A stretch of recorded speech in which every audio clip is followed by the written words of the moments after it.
welcome back to another Honcast.com presentation on Breaky CPK. Going to be your shoutcasting host, and joining me once again is Hippie of the Honcast staff, and this is Game 3 here in the GosuGamers main event losers bracket. You win here, you stay alive. You lose here, you are unfortunately out of the event. You are already guaranteed at least $500 right now, I believe, but again, there's a lot of money to be made the further you move on to this tournament, so both teams going to give it their all, and this should be a hell of a Game 3. We have DWI versus Empire Gaming. Game 1, DWI dominated. Game 2, Empire Gaming dominated. Really just a story of back-to-back games, completely different, opposite games for one team or the other, thus resulting in this Game 3. Looking forward to an epic finish. Should be a lot of fun. First things first, though, like I said, I'm joined by Hippie. How you doing, Hippie? Doing well. I mean, definitely an amazing start to the series, and we can't hope for anything but a fantastic end to it. It should be a lot of back and forth, very, very intense. Both teams want to win, like you said. The money gets much, much bigger as they move through, so obviously a lot on the line. 1-1 series, can't ask for much better than this. Yeah, it's going to be a lot of fun to see what happens here in this game, and already is a very interesting move that we see right away. But with that said, let's talk about the bans. Of course, you kind of think back at the last couple of games, and then you look at the bans here. Thunderbringer, Devourer, Pharaoh, and Tundra. Those are the 4 bans. We've seen them ban every single time, but going from Game 2 to Game 3 now, we have Voodoo Jester and Andromeda banned this time around. Last time I believe it was Dr. Repulsor and Plague Water. Dr. Repulsor wasn't banned last game. He was picked up by Empire with their first pick, yet it didn't, in the end, it obviously didn't work out too well, and DWI ended up winning. A little bit different here, though. Not banned this time around, but despite having the first pick, Empire Gaming chose not to first pick him up. Instead, DWI picked him up with their first couple of picks. So, interesting start here. But what about the bans? I mean, any comments on the bans before we jump into the picks, Hippie? Nothing stands out except the Repulsor not being banned. I mean, obviously, if with that not being picked up, you have to assume Empire has a plan to deal with it, so we'll have to see what that is. Yeah, well, the interesting thing about that, you say they must have a plan. They first picked Bubbles. We were talking about the Game 1. Again, it's kind of an opposite here. DWI, they're the ones that had Bubbles, and Dr. Repulsor was on Empire Gaming. Now it's a reverse roles right here, and Bubbles, with that silence, very effective against someone like a Dr. Repulsor. That's definitely one of the better tools to use against him to keep him locked down and prevent him from spamming that ultimate. So, that's that. It's going to be interesting to see how that plays out, because they went with that with their first pick. So clearly, maybe that's what they were hoping for, trying to bait DWI into picking up Dr. Repulsor. But with that said, just because you have a silence doesn't mean that you can necessarily lock down Dr. Repulsor fully. I mean, Dr. Repulsor still has a lot of potential, and it's going to be interesting, as always, to see what happens with it said. But Hellborn side, Empire Gaming, they've now finished their 5 picks, so let's go over that. We got Magnus, Bubbles, Soul Stealer, Forsaken Archer, and Witch Slayer. So once again, we get to see a scandal on Soul Stealer. He dominated last game like he always does, and so it's always good to see. Always good to see Soul Stealer once again doing so well. Or a scandal, doing so well with the Soul Stealer hero. Overall, though, they honestly got a solid team from what I can see. They're going with perhaps the Forsaken Archer tri-lane with Magnus, Witchslayer, and Forsaken Archer, and then of course that leaves Bubbles to play solo. So obviously the lane matchups are going to come down to determining quite a bit, but overall a very sound team. I really like their team. They got a lot of team fight potential. They got some solid gank potential. Or a great early game with Bubbles and Forsaken Archer even. So really, I do like Empire's Gaming lineup over here. What about you, Hippie?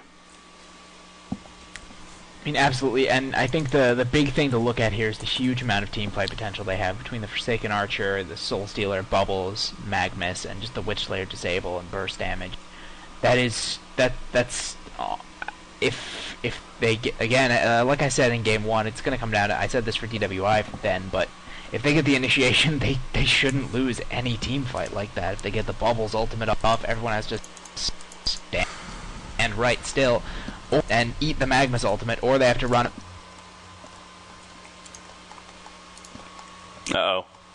No, there's just going to be so much damage being poured out. Did something happen? Yeah, it seems like you're lagging a little bit over there. Hopefully it's nothing consistent. That might have been my computer. I don't think it's my connection. It choked up a little. It was loading in. I don't know why. Probably because I have a bad computer. Oh. But, I mean, just what I was trying to say was to get out just the amount of teamfight damage they have, great burst damage, and great synergy between the Kelp Field and the Magma's Ultimate especially, but their whole team. Just a lot of power there. Yeah, it's definitely a lot of teamfight potential, like I was referring to, and just all around a really balanced team. And I think their lanes are they're by no means bad lanes. They got some great lanes going on, and overall, just to be a sound team here for Empire. As we can see, it is on a USC server, so again, something to keep in mind. That's what it came down to. I don't know if that was because of role or default or whatever, but that is the case, and so always like to keep that in mind with these international play. But let's do a sync up real quickly before we get into any action here or whatnot. I'm currently at 10 seconds, 9, 8, 7, 6, 5, 4, 3, 2, 1, 0. And I'm good. Okay. All right, so now the Legion team over here on DWI. Let's see how they picked. Again, they went with Dr. Repulsor with the first couple of picks. Also looking at Glacius, Wretched Hag, Behemoth, and Swiftblade. So you look at this Legion side, and then, of course, they are going to be running a Trilane themselves. For the first time, though, in the series, we're not going to see the Trilanes matched up against one another. We're going to have a 3 versus 1 from either side, so that's definitely going to play a role this time as well, of course. Dr. Repulsor against Soulstealer middle. I'm so looking forward to that. Two very, very good middle players on powerful heroes, of course. Slick's playing that Dr. Repulsor. That's going to be interesting. Oh, my God, at the bottom lane, Fabi already in a lot of trouble using the Turtle Shell. Thinking about porting out. He actually does port out all the way over here. He's in a lot of trouble, though. He's just going further and further to the right, kind of hoping that he could somehow get over the wall over there, but that, of course, was not going to happen. So good kill right away from DWI here onto Bubbles early on. Excellent fissures done from Waffle My Gods as well, and sure enough sets up the Bloodlust kill, so 1-0 early start for DWI. But yeah, the matchup I'm so intrigued to watch here is this middle matchup with Slicks on Dr. Repulsor going up against Scandal on Soulstealer. It should really be a great matchup, and it's I don't know who's going to win it. I mean, I wouldn't be surprised if it's fairly even, but we'll see. But what about the Legion team as a whole, though, Hippie? I mean, they also have very, very good teamfight potential between Behemoth, Swiftblade, Wretched Hag, Dr. Repulsor.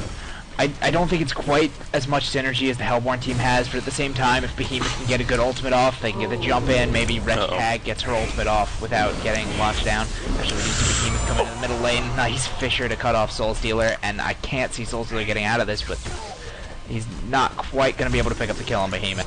Very, very nice Fissures done there. Yeah, that was an excellent block right there by Waffle My Gods, and you saw Soulstealer trying his best to use those demon hands and take out Behemoth with him at the very least, but unfortunately not successful. And, well, you know, if DWI, if Dr. Repulsor is going to get ganks like that, clearly you expect him to be the advantageous in terms of winning this lane, and with that early gank, you know, it's obviously going to give him a great start. He already has his bottle now, as you can see, and Soulstealer is trying to recover now from that early death of his, and Rune Control, as always, going to play a factor. We have Illusion Rune currently at the bottom. Dr. Repulsor not too worried about going down there just yet, going to perhaps use his mana, use the last of the bottle charges, then go down there, and in fact, that's what he's doing right now, so he'll be able to bottle up the Illusion Rune. But so it looks like DWI, they might be just planning on having a... Excuse me there. They might just plan on having a roaming Behemoth rather than having him part of the Trilane. Of course, already going against the Soul of Bubbles, who is surprisingly enough managing to get decent levels. I mean, he's level 3 right now, just hitting the level 3, so actually hanging in there. Swiftblade, of course, is level 4, actually out-leveling him, but really no surprise there. And speaking of Bubbles, he needs to be careful right here. Going to try to get away with the Turtle Shell. Is able to pour it out, but as he can, you see the second he comes in, goes for any type of creep kills right there. Both Swiftblade and Glacius right on top of him to pressure him back. So yeah, that 2 versus 1 lane right there, I mean, it's just more than enough damage and potential between them that they don't necessarily need Behemoth down there. So Behemoth is spending some time roaming around a little bit now. We have Dr. Repulsor pressuring Soulstealer in the meantime, already using the Illusion Runes, putting out the auto attacks. And now here comes Behemoth. Is he going to look to set up a good fissure stun? Can he get the block on? There we go with the fissure stun stunning him, but Dr. Repulsor was taking a little bit of damage himself and chose not to initiate after, so playing it safe. And he decides to fall back. So, yeah, so DWI, they're playing the roaming Behemoth. As far as Empire, though, they're sticking with the tri-lane really up top here. Obviously, Magnus, he's doing a lot of creep pulling, but they're insisting on having Witchslayer stay there in the top lane. You got to wonder if overall that is the most efficient strategy, but we'll see how it plays out as Wretched Hag ninjas the Invis-Rune, and then a smackdown kill on top of that between Dr. Pulsar and Behemoth on the Soul Stealer there. So finally Behemoth gets that finish done again and finishes them off. So DWI with the Roman Behemoth coming through for them. Already 2 kills on that Soul Stealer. That's huge. Well, I mean, and this is what more teams need to do against Scandal on Soul Stealer. They saw what happens when Scandal gets free farm on Soul Stealer last game. They saw him get the Immortal. And, I mean, they saw him go completely crazy in the late game. He was unstoppable. Despite the fact that Hammerstorm was the one giving them problems early, they know that they can't let Scandal do that again. So they're putting the ganks on, they're taking over mid, and, I mean, this is something Empire has a lot of experience doing against particularly good players. We have the famous Nighthound mid game from FaV, where he essentially won mid because he got constant ganks against Choose Hag. And if that's what DWI is going to do here, just get constant ganks against Scandal Soul Stealer, Repulsor's going to get a great farm because he's going to have no opposition in lane. He's going to have the opportunity to, just like FaV did on Nighthound all that, like, probably almost a year ago now. Just like FaV managed on Nighthound, he's going to be able to run around, take over the game with powerful ganks, and become an unstoppable force. Always like to talk about the unstoppable force, and yeah, that's very true. That's what he has potential to be, and is getting a very good farm, like you're talking about, because of the assistance of that Behemoth. In fact, you see Dr. Pulsar's farm right now, currently at 22 and 12, and right now he's actually getting free farm as Soul Stealer was pushed back a little bit, worried of that Wretched Act perhaps coming in or somebody else coming in to gank, and had a right reason to be. But Forsaken Archer Magnuson, which they're all pushing this top tower already, they're just really going into it. Wretched Act now walking back over there, but there's just nothing that she can do anyway, so just going to kind of be nearby and at least maybe harass them a little bit, try to buy some time and take as much pressure off the tower as possible. Meanwhile, at the bottom room, we do have action picking up. Dr. Pulsar taking some auto attacks. He's completely out of mana. Good fidget stun, though, by Behemoth right there, trapping them a little bit, but Bubbles ports through. He takes out Dr. Pulsar. Now looking to make his getaway, and he might be cut off by Swift Blade, and yes, a Swift Slashes get the kill. He wanted to make sure of it. Possibly could have just spun on top of him, but he really wasn't sure, so he just used the Swift Slashes, making sure that he'd get the kill, and that he did. But as you can see, Soul Stealer in the meantime picks off Magnus, picks off Behemoth right there. But Magnus goes down here at the top side, and I believe he just died to the tower, actually. That's unfortunate. He just took too much tower damage. I didn't see any heroes nearby, so that'd be my guess. But they do get the tower kill at least, so that's good news for them. But Magnus, unfold death right there. But no, Soul Stealer now in some trouble here in the middle lane. Dr. Pulsar initiates on, and that's what makes Dr. Pulsar so powerful against heroes like that just don't have any type of escape. If he gets on you like that, it's so difficult to get away from him, even this early on in the game. Shown right there. Soul Stealer already at 3 deaths, but being Soul Stealer in Scandal, still managing to get around 216 go per minute farm. Well, I mean, Soul Stealer is a hero that can definitely recover if you let up on him. So I think the fact that they're keeping the pressure on, they're keeping the constant ganks on him, this is important. A lot of people, they'll get like 2 or 3 kills on a hero during the laning phase, and they'll say, oh, we ganked him, cool, he's down. And that can be true sometimes. Yes, you've gained an advantage, but Soul Stealer can come back in an instant. So the fact they're keeping the pressure on him is crucial here. Oh, Dr. Repulsor able to get away right there. As you had a little bit of pressure in the middle lane, but now Behemoth being the one pressure. There goes the second stun from the Graveyard Stun from Witchslayer. Here comes the Demon Hands. One goes out. Not enough for the kill. The auto attack down to 36 alive. Can Witchslayer get in range? Oh, he stutter stepped right there. And that ensures Behemoth's death. That's so unfortunate. That could have very likely been one of those I accidentally clicked on the mini-map type deals. And you saw Behemoth just slightly turn around with that, bought the range for Witchslayer, and he got the kill for it. So, and you also see Magnus actually taking the Invis-Rune before anyone can pick it up. So there's really been a lot of battles at these runes so far. Again, not really no big surprise. Very, very big, especially in such a powerful mid matchup. And there's been a lot of battles going at them as a result. But now, 8.5 minutes into the game, we're actually tied at at 5 hero kills apiece. And like you said, Soul Stealer, as always, despite off to a slow start in terms of already 3 deaths, a hero that can by all means recover very, very well, especially in the right hands. And as long as I'm sure there's they're not any stacks right now currently actually. But you do see a lot of competitive teams making sure that the camps are stacked, of course, for someone like a Soul Stealer, so he could just go to the jungle occasionally and pick up his farm over there if he is struggling here in the middle lane. Magma's trying to make something up this Invis room, but no one nearby, and unfortunately he's going to wear off very shortly. But yeah, as far as the laning phase goes for this game, it's honestly been, there really hasn't been a set laning phase. It started off with trial lane for both teams, but there's just been so much movement, so much roaming going on, that it's really, you know, just really scattered play at this point, and you really can't say it's been trial lane versus trial lanes, because it really hasn't been. It's just been all over the place, and really, you know, kind of, I guess you could have expected it as well. That's what happens sometimes when you see a 3 versus 1 matchup for either side. You start to see movement start to happen, and well, that's the case here. So, but right now, I mean, really no advantage. We're hoping for an awesome, very even, much more even game 3, and so far it seems like we're getting that. Forsaken Archer getting caught right here, but he's tanking it enough to actually survive. Already with those steam boots in the ring of the teacher, you see a double CC combination coming out from Witch there. Magnus stuns in as well. It's going to be enough for the kill before the blink. Uses the solar screen first, and then blinks away. So Kiwi Kid able to get out of there, but took a lot of counter pressure. But how about that Forsaken Archer? I thought he was going to be dying for sure. But with those steam boots, like I said, already 900 plus life, and the ring of the teacher for some armor, able to survive that. So stays at 5 hero kills apiece.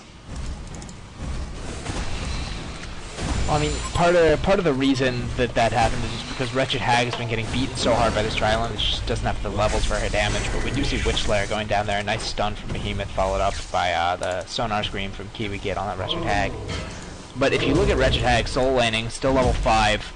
As compared to, say, Raichu on Swiftblade at level 9, Scandal at level 8 on Soul Stealer, Slicks at level 8 on Repulsor. And Hag is a hero that really, really needs early levels. If she doesn't get early levels, her job, which is to take control of the mid-game in every game she's in, just is so much harder for her to accomplish. So I don't know if keeping the tri-lane up there was the best idea.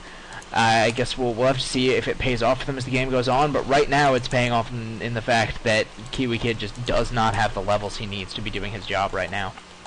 Oh yeah, as we always talk about, he definitely fits the rule of thumb of those style of heroes, those mid-game takeover heroes, you know, a Pebbles, a Bubbles, a Wretched Hag, a Dr. Repulsor. If without those levels, it's really struggle, and right now Wretched Hag is definitely falling suit to that. You look at Bubbles on the other hand, he just hit level 6 himself, so you know, kind of a similar story. He's not doing too well himself either, despite just hitting level 6, so a slight level advantage. But both of them are really struggling for either team, and I mean that's showing both in the farm and really the levels overall as well. We do see Bubbles, in fact, in the jungle right now, doing a little bit of a pull right here. But you know, whenever you see Bubbles kind of resorting to jungle this early on in the game, definitely gives you an idea of may not be having the most efficient game possible. So still doing a good job of pulling right there, and now he's gonna, like I was suggesting earlier, use those double demon hands to clean it up, or triple even, and get some solid farm right there. So that's what helps him be so powerful in terms of recovering, of course. I could just use that demon hand trio and just go to the jungle like that, or just these pushed up creep farms, and just nukes him down, and sure enough gets all the farm from it. So, and in fact, speaking of that, he has jumped all the way back up to 267 gold per minute despite those early 3 deaths. He already has the steam boots in a bottle, and curious this time around, he did go Shrunken Head last time first, I believe. We'll see if that is the case this time. Honestly, I would expect that again. I mean, you look at the Legion team, they definitely have a good amount of CC, relying on a decent amount of magic damage as well, so Shrunken Head wouldn't be surprised by that whatsoever. As he actually just got his power supply finished right there. Just delivered to him. Double damage rune, good spawn right there for Magnus. He's standing right on top of it. Just letting Soul Stealer know, but needs to pick it up soon. Wretched Hag's going to ninja it. If he doesn't, this is going to get interesting. He's going to get it before he gets it. Oh, he blocks him off. Oh, he tried to stun and missed a stun. Is Wretched Hag going to maybe ninja with the blink? No, she's not. Instead, Bubbles comes in and bottles it up. And that's going to be that. So, oh, but now Magnus, he's going to get the steam bath off at least. No, he cannot. Might not even. No, that was his word of revelation. So, but not able to get away. But at least Bubbles got the double damage rune, and he prevented the Legion team from getting it. So that's good news. Forsaken Archer, though, she, I would believe, has the most No, actually, Soulstealer has surpassed her. But actually, Raiko, I haven't spent too much time talking about Swiftblade. He is the top farm in the game, though, quite a bit. 361 gold per minute. I was just about to say Forsaken Archers has been getting a lot of free farm up top, which she has. But same thing, even more for Swiftblade here at this bottom side. He already has a Sustainer and Ghost Marchers. He has a triple stacked camp right here. And he's doing very good at the bottom lane. So DWI, that's kind of where we're having our back and forth. He's getting that very, very powerful farm, the top in the game right now. And as confident as Empire might be with their farm, they always got to keep in mind about him.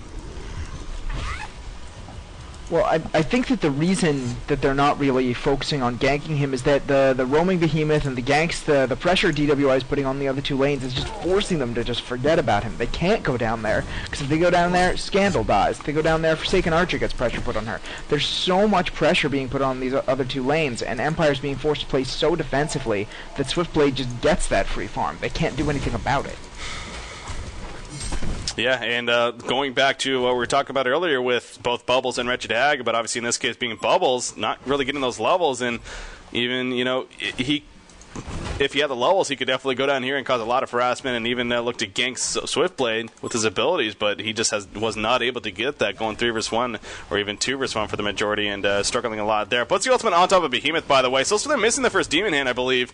He gets the Fissure Stun, but if he can land the next one, gets the double Demon Hand after, and actually gets the kill. So, as always, well placed by Scandal, and in the end, picks up the kill on Behemoth, trying to roam around right there. So, you'll take kills where you can get them, however, but you look back at this bottom lane, and Swiftblade's still just free farming it up. He's very close to his Runed Axe now.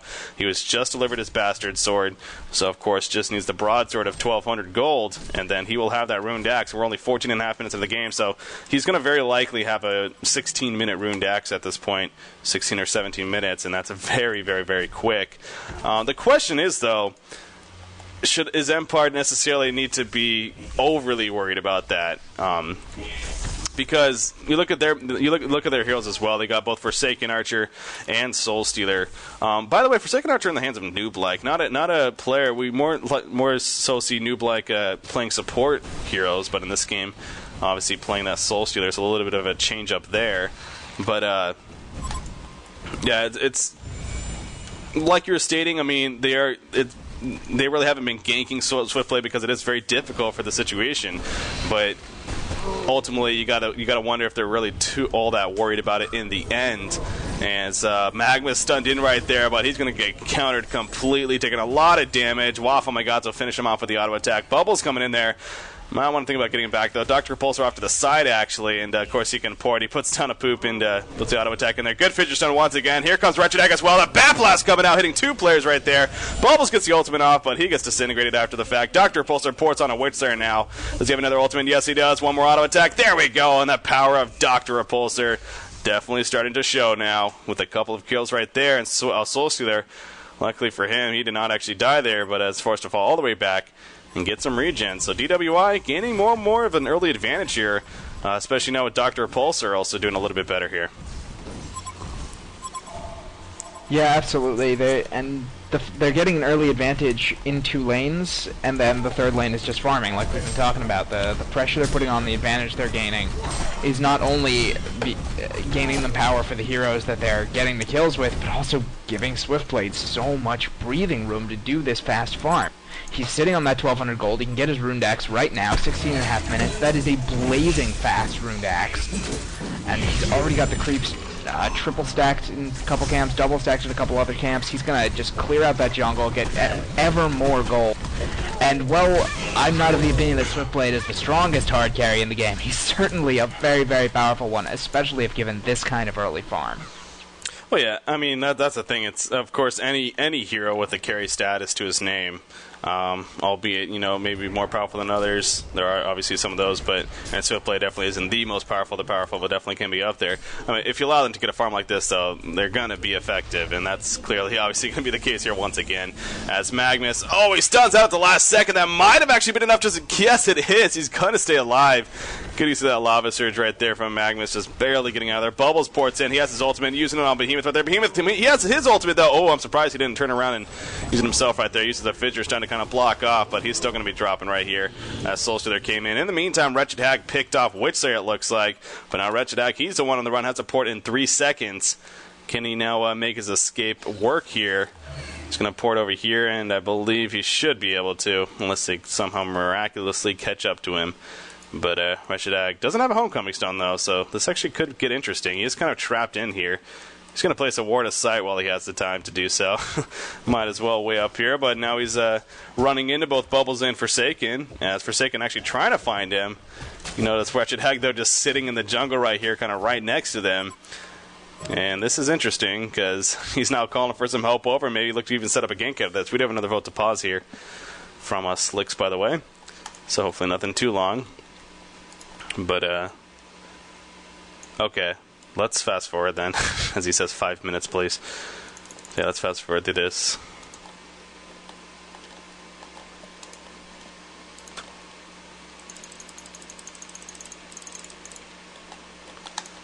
Do-do-do-do-do-do.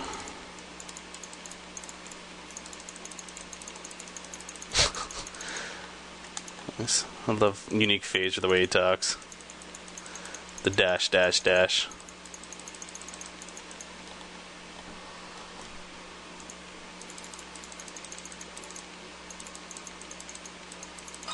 Oh my god.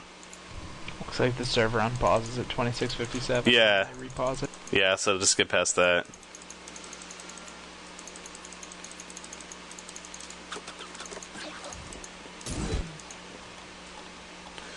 Alright, get to 27:05 right after the pause. Alright, I'm there. Alright, let's go. 3, 2, 1, go. 06, 07, 08. Good to go. Alright, so yeah, Wretched Hag in the end, he actually comes back and harasses Forsaken Archer a little bit, but now it's just going to fall back, and actually, you see action happen in the middle lane, it looks like, as Magnus went down, or, yeah, that was in the middle. Good down to a Fissure Stun in combination there. But, yeah, so DWI, early advantage here, but again, at least this game is a lot more back and forth and even than the first 2 games, and that's really what we asked for here in Game 3. Yeah, but I mean, it's back and forth and even without Swiftblade contributing. And with all the farm he's going to pick up in the next few minutes, he's still got a couple triple stacked camps to clear, including the one he's working on right now. He's got 2 more on the other side of the jungle, the 2 orange camps, and already sitting on 1,800 gold. He's going to get, I don't know what he's going to pick up next, because I'm not the competitive insight guy, and I can't make those predictions for you, but I wouldn't be surprised to see maybe a Frostburn. Fairly popular item on him. But either way, no matter what he's going for, he's going to have it soon. And that's a dangerous thing, because they haven't been dealing with him. He's already got, at 20 minutes, he's sitting on the items he should have at 20 minutes, and a couple thousand gold to boot. And that's really bad news. Oh my god. Oh my god, Dr. Repulsor survived, and he's going to survive in the end. Wow, he avoids the Demon Hand. I cannot believe that Dr. Repulsor is still actually alive. Soulstealer thought about canceling it. You know, he canceled the ultimate, though. Thought about casting it, but now he's in a lot of trouble. And Dr. Repulsor is going to be the one to come back in. Didn't actually get the kill, but helped set up the eventual kill right there as Kiwi Kid picks it up. Wow, what a sequence right there for DWI. Dr. Repulsor showing his potential with that ultimate, just goes all over the place, barely staying alive, using his mana battery at the right time. I believe he may have even got a Blood Chalice 100 health regen in there as well, as his life just seemed to shoot up all of a sudden, but he just barely stayed alive and ended up helping to set up eventually 4 hero kills for the Legion team right there, including on the Soulstealer once again. So that was a huge sequence for them, and as we just got finished talking about a slight advantage. Wow, Swiftblade, by the way, not too often we see Portal Key on Swiftblade, but we have seen it before. But it is obviously a little bit odd to see, and I don't think we necessarily could have guessed that. But that's one of those fun items, makes for some entertaining play here, as Raiko picks up that Portal Key for him.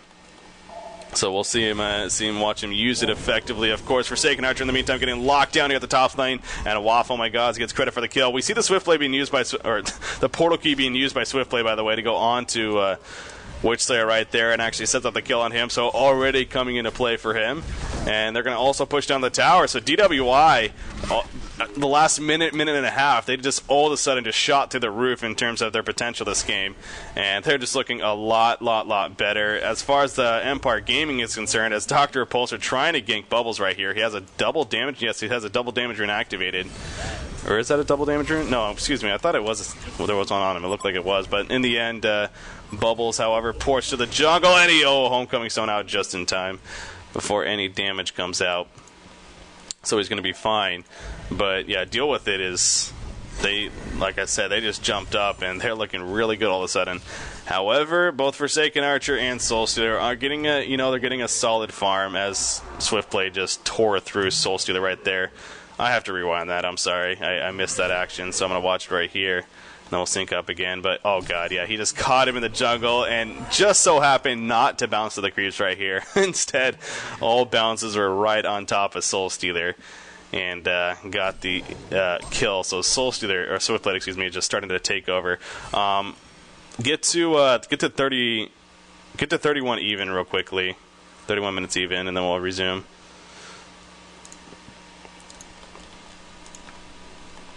All right, ready. All right, 3, 2, 1, go. There we go. 01, 02, 03. Glacius is being chased in the jungle right here. Bubble's going to get the ultimate off on top of him. Auto attack's coming out. He is, Swiftblade, though, ports in with that portal key. Spins right on top of Witch Slayer. Witch Slayer going to drop right there. Behemoth also came in just in case. Magnus ports in. And now Swiftblade thinking about getting out of there. But again, Swiftblade level 16 already. And, yeah. Like I said from the very beginning, Empire Gaming was tough for them, but they had to make a decision. They chose to let Swiftblade really just get a free farm, and it's really coming back to bite them in the ass, it seems like. Really quick before this becomes irrelevant, I just want to talk about that portal key for a second. And that's, in my opinion, that's an item that you pick up on Swiftblade when you know you have a lead in experience, you know you have a lead in farm, and you want to extend that lead. And you do it because the portal key lets you be so active, get in there, land the spins you couldn't land without an initiator. You can run all around the map, spinning on top of everybody, and you have the good damage from the Runed Axe, and if you need to finish them off, you have the Swift Slashes. And it lets you really take control of the early game when you know they're behind, and you know the only thing they can do is magic damage, and you know that your spin will take out most of their health. It's not something you get when you're fighting an even battle. It's something you get to extend a lead you already have. And that's definitely a good choice in this game because Raikou was definitely the top farmer, absolutely the most powerful in terms of both experience and gold. So I think it was a perfect pickup here. Yeah, we have already seen him use it several times like I was talking about, and ultimate is up in 10 seconds for him. And again, that's where also the portal key ultimate combination can be very, very effective. You see Bubbles harassing him a little bit, but not going to do too much damage to the Swiftblade. In the meantime, Glacius comes from behind and actually freezes Forsaken Archer. Wow, Behemoth jumps on top of with this new portal key, the ultimate with the creep wave as well, and Forsaken Archer ends up going out. Soulster's actually going to get a really good ultimate off right there. Puts a lot of damage out, but the Swift Slashes from Swiftblade, way too much for Soulster. Yet again, just drop him, and Dr. Repulsor now initiating on a Bubbles, looking to finish him off. A couple of more auto attacks should do the job. Oh, Magma's good style. They're going to try to turn this around, and they do. Bubbles came back in, the Song of the Sea, and also Glacius going down. Hellborn getting credit for both of those kills. But great play in the end to actually stay alive and turn around a couple of kills.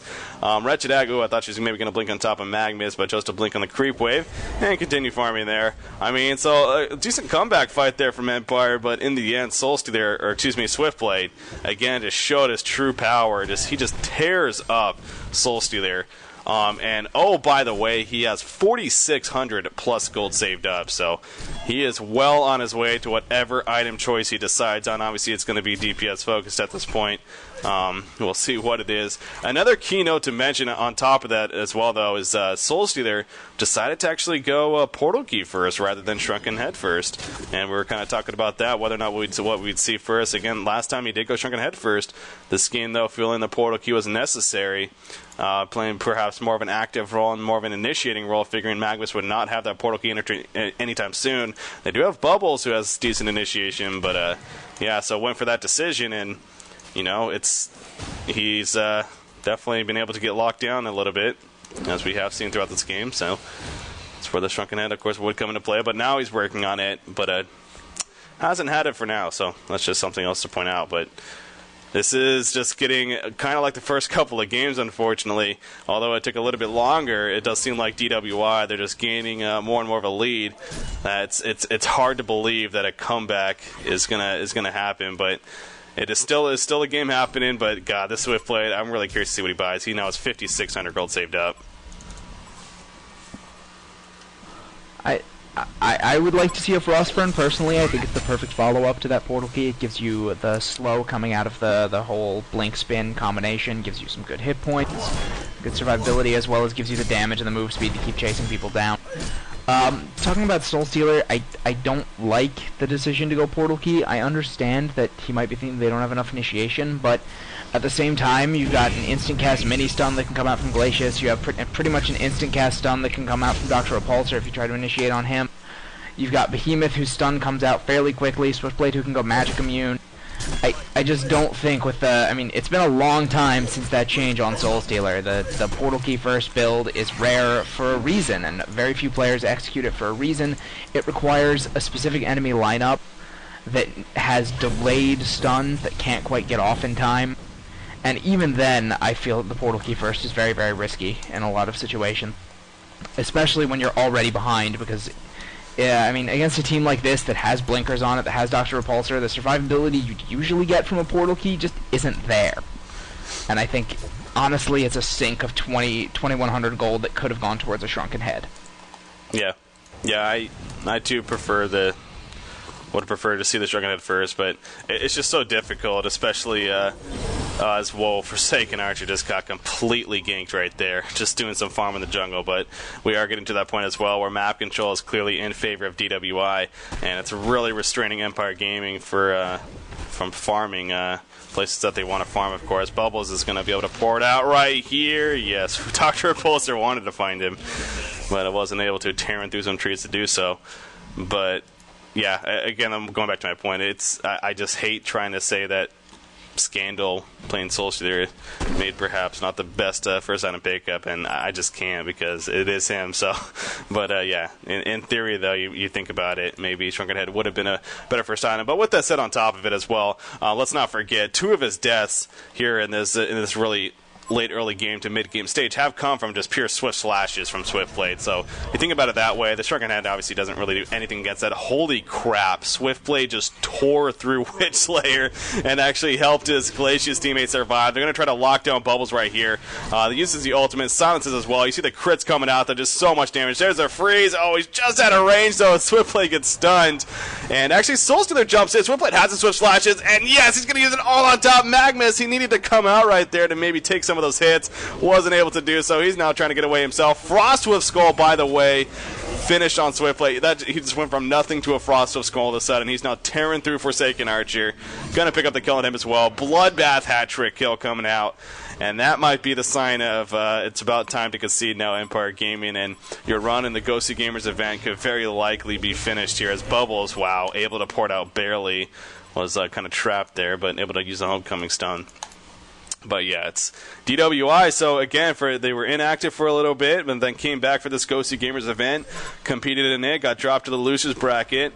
I forgot who they lost to. I believe it may have been PokerStars or somebody like that. But they got dropped on here. But like I said earlier, the way that they're playing, they have potential to go quite the way through this losers bracket, maybe eventually make it all the way out. As we see once again, Swiftblade right there just tearing through Witch Slayer. Somebody's porting in. Is Magmus, as thankfully for him, perhaps, Swiftblade decided to port out himself, but he now has another 2,400 gold saved up after finishing that Frostwolf Skull already. Yeah, I mean, the Frostwolf Skull was probably the better pickup as opposed to the Frostburn I suggested. I wasn't really thinking about that. Wow. Magmus really lucky to get out of there alive. They were all over him, but they're going to take this tower and just keep pushing, and this is definitely reaching what we would call an insurmountable advantage for DWI. Level 22 Swiftblade compared to the highest level on the Hellborn team is level 15 Soul Stealer. Doesn't even have his level 3 ultimate. Whereas we have Swiftblade running around with his Frostwolf Skull, his Rune Axe, critting for nearly 500. And Scandal just not able to keep up in damage. Although, nice pick-off on Wretched Hag by Bubble. That's a good thing, but at the same time, at this point in the game, you can pick off whoever you want as long as it's not Swiftblade. It doesn't matter. Like, they have all the support they need for the Swiftblade to just take over the rest of the game. Oh, poor Magnus. Oh, okay, Swiftblade actually does turn around. I thought he was going to wait for his portal key cooldown again, then just jump right on top of him, but he decides to fall back and play it safe. A stat that we don't really look at a whole lot, but it just stands out so much this game. You look at Raiko, he's already level 22. We're only 31 plus minutes into the game. He's already level 22 because he's farming 844 experience per minute. I mean, that is just ridiculously high up there. I mean, the closest player in the game is his teammate, who's level 17, 5 levels lower at this point. Plus, on the Hellborn team is Scandal and Soulstealer, who just hit 16. So, this is the true definition of a hard carry just taking over a game. We have Behemoth porting in. There's a Swiftblade follow-up on top of Forsaken Archer. No chance. Silver bullet combination from Whistler. Not enough for the kill, though. The Swift Slash is, ooh, if he just waited a second longer, it would have actually bounced to Soulstealer as well and picked up a kill on him, but he decided to use it right there, trying to save his teammate and make sure he got the kill. That he did at least. He got the double tap. He is now 14-0, 1 kill away from that all-important Immortal. And with the way this game is going, I'm pretty sure we're going to see that. He now has another 4,600 gold saved up, by the way. As, yeah, it's, again, Empire, not a team to necessarily concede, especially, if their base isn't even really touched yet in terms of, getting damage done. But I just can't see it. It's just ugly for them right now. Soulstealer, he's not even close to Shrunken Head, frankly. I mean, he doesn't even have his Warhammer yet. He's still working on that, and then he needs the pattern, so at least I don't believe he does. So I'll double check right now. But, okay, he does have the Warhammer. I apologize. So he has that at least, but now he needs a pattern. So he will have a Shrunken Head shortly. But like I was talking about earlier, that stops the magic damage. Oh, that's a good port right there, by the way, from Soulstealer. That's him reacting, getting that portal key. But Swift Flashes on top of you with those crits from Raiko. It's Shrunken Head doesn't do anything, unfortunately. Yeah, I mean, I just don't know. Noob hasn't had the farm he needs at all. Scandal has had a fairly decent farm. In any other game, this would be a good farm on that Souls deal. Look at Swiftblade's item, by the way. Not a great I have to point it out. Oh, wow. That's mean. That's mean. Bad manners. Bad manners? Screw that. That's the awesomest item ever. Freaking double. He's going to what? Level 3 is 8 slashes, so he's going to do 16 slashes between his double ultimate. That's insane. That's like building scouts in StarCraft Brood War. Oh god. Oh. Oh god. Yeah, I didn't mean to cut you off there, but I just had to point that out, of course, as Soulstealer ultimate. But here goes Swiftblade. Here he is. There we go. There's one ultimate bouncing back. Oh, it gets to the creep bit, but who cares? He has another ultimate. Oh, he uses a spin first, though. Why did he do that? He should have just used it again. Anyways, well, he gets both the kills. Genocide. And there's a GG's. Wow. What a DWI. Very impressive. That was one of the more entertaining Swiftblades I've seen in a while. Well, just carry plays, I guess, in a while. And he well dives and doesn't get the Immortal. Oh, wow. He didn't get... I mean, he buys back, but... Wow. Lol. That freaking experience per minute on Raiko just blows my mind. Almost 900. And I mean, that's a gold farm we would see on a Soulstealer. That's 600 plus, and he's just tearing through. It's just unbelievable. Probably the best Swiftblade I've seen in a long, long time. Possibly the best Swiftblade I've ever seen. You see Scandal pointing out right there about he's not a fan of pausing. You can't. I agree with him. I mean, because obviously that kind of makes you lose focus, especially when it was, I believe it was around a 12-13 minute pause or so, and obviously we were able to fast forward it through being a replay, but I mean, you imagine sitting there for 10-15 minutes, sitting there with the game frozen because you're waiting for somebody to take care of something, and then all of a sudden you're just right back into action. It definitely has an effect on your gameplay, but that's by no means going to be used as an excuse at the same time, and I'm sure that's a Scandal is not referring to by any means as well. He's just pointing that out. But yeah, clearly just Empire's decision to not stop Swiftblade's farm. Like you said, albeit, maybe somewhat difficult to do so, they really just didn't put any attention, it seemed like, whatsoever into stopping his farm. They were just hoping to outcarry him with the farming game themselves, and that clearly was not going to be the case, especially with this Dr. Repulsor pickup. I mean, he definitely started to pick it up and set up a lot of ganks himself. Wretched Egg using a Shrunken Head right here, sitting on top of Magma. It's going to try to finish him off. It's on a scream. There we go. Gets the kill. Bubbles with the turtle shell in. But where the hell did he go? Uses the portal key after. But no, there's a double port in, and Bubbles will most likely, there he goes, Kiwi Kid a double tap. And Swiftblade is level 25, by the way. Just farming. Why not? This Refreshing Ornament is on cooldown. Or Restoration Stone, I mean. But yeah. Refreshing Ornament doesn't have a cooldown. Gosh, Breaky, how long have you been casting this game?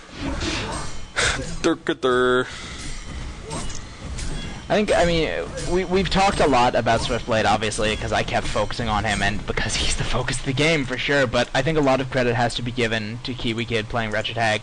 He had a couple moves that weren't perfect, but at the same time, he's been very, very effective in a lot of these team fights. He's gotten the screams off he needed to, and that he's done very, very well this game after a difficult laning phase.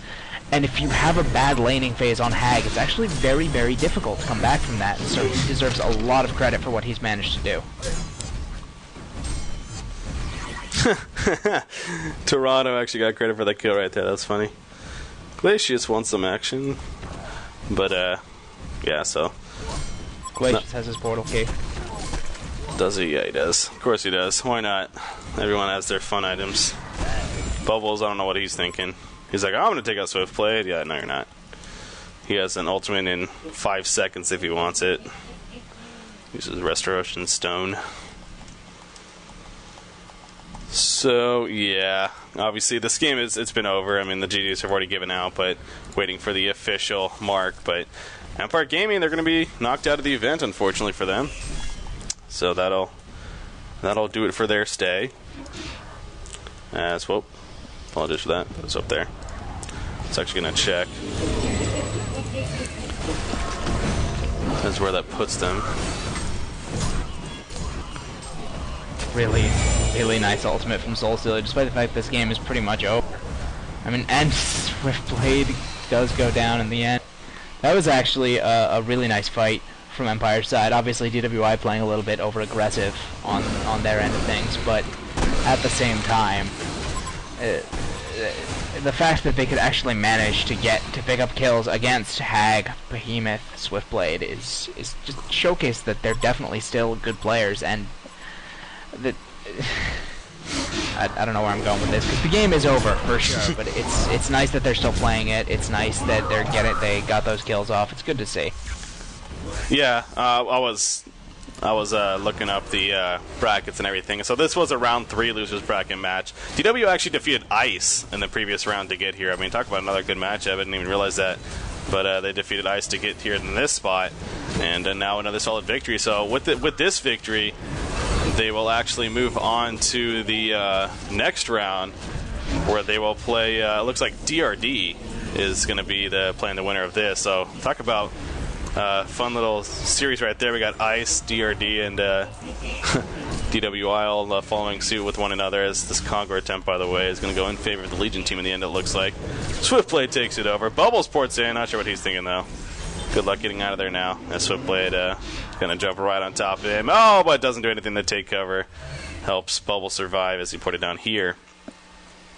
But yeah, so the winner of this is going to play DRD in the next round, and then that's of course the round 4, and then keeps going on. You could check out the better brackets at GosuGamers.net. I mean, we have them on Honcast, but I've been a little bit slow with updating them and everything, so might as well just check it on GosuGamers and their playoff tree. But yeah, it's been a fun tournament. It's fun to see how teams have gotten to where they are. But yeah, so locking down Bubbles right there. Good job. It's just one of those games. It's just running. Glacius, though. Yeah, right. At least you got Glacius. That's what matters. But yeah, it's just one of those games where just running out things to talk about because, like I said, it should be over. But with that said, too, the winners bracket is down to the semifinals. Again, we got EG versus SK Gaming. And then, of course, MSI versus Online, or Katie Gaming, excuse me, formerly known as Dirty Minds. That's going to be an awesome semifinals. And so there's those 4 teams, plus there's again action here. Swiftplay doing this thing. God, he's just cutting for so much damage right there. But so there's 4 teams plus the 8. So yeah, there's about 12 teams. I believe there's 12 teams now left in the event with this victory here for DWI. So yeah, again, a lot of prize money thrown around, but getting down to the final 12 teams, we're really getting down to the awesome matchups, and it should provide to be a next great couple of weeks with that said. So I'm looking forward to it. I know the community is. But Empire Gaming, they're going to be knocked out here in the 3rd round of the losers bracket. They lost to... Who did they lose to in the winners? They lost to Katie Gaming in the winners bracket, we just talked about, and now they're going to lose to DWI here. So by no means did they be... do they lose to any upsets by any means. Just two very solid teams that they're going to be losing to here. And here goes the shrine. So it looks like that should officially do it. Final GG's come out, and Empire Gaming, they're done in the GosuGamers event, but DWI coming back after an inactive streak and making a solid performance here. Going to make a run themselves. Looking impressive. I guess, do we have any final thoughts on the overall series here, Hippie? I mean, I think it was the back and forth kind of thing where one hero just got out of control. Except in the final game, it was different in that it wasn't that one hero got out of control because they won the lane, but rather that they were left alone. I think in the first 2 games, there was a lot of... I mean, the games ended very quickly because the tri-lanes won their lanes so badly that the tri-lane carry could simply stomp all over it, and in this one the tri-lane had no opposition. And that's what happens when you leave something like Swiftblade farming. I mean, that's what would have happened if they'd left Sandwraith to farm alone. There wouldn't have even been a Game 3 if they'd let Sandwraith get that kind of farm. So it's just... from what was some really nice play in Game 2, reacting to the fact that they lost to the hard carry, who they just let get too much farm. They reacted to that in Game 2. They did very well against that. They kept the pressure up, and they kept Sandwraith down. And then in Game 3, they just kind of let it go. And they let Swiftplay get way too far ahead, and that just won them the game. Or won DWI the game. Yeah, in the end there, the fun stat to point out as well is Raiko finished with around 720 gold per minute in the game itself. So that's just... that has to be one of the most dominant farms we've ever seen. I mean, I don't know if I've ever seen that high of a number, to be honest, before. At least in a very competitive matchup with 2 very good teams in this deep in the tournament. So, props to Raiko, but like you said, it's perhaps more so the fault of Empire for just really allowing him to do so early on, and just they could not stop that snowball effect. So, congrats though overall to DWI. They move on. Really do look forward to seeing how they go in. Again, as for those of you that might remember, I actually thought that Ice was going to make a solid run. Unfortunately, they ended up getting knocked out in the winners, and then they actually got knocked out in the losers as well to this DWI team. So I guess with that said, DWI may be my next dark horse team to kind of look out for personally, but I know for the community as a whole too, after seeing this series at least, definitely a team to really look out for, and that's going to make a lot of emotion here. So congrats again to DWI. Empire Gaming, as always, a very good team. Just falling too short here. They are now eliminated from the GosuGamers event. That's going to do it though for casting tonight, guys. Once again, I was Breaky CPK, your shoutcasting host. Joining me was Hippie, the Honcast staff. Appreciate that. And Phil also came on occasionally for the breaks and whatnot. But that's going to do it. And as always, stay tuned to Honcast.com for much more coverage. See you guys tomorrow. Have a good night.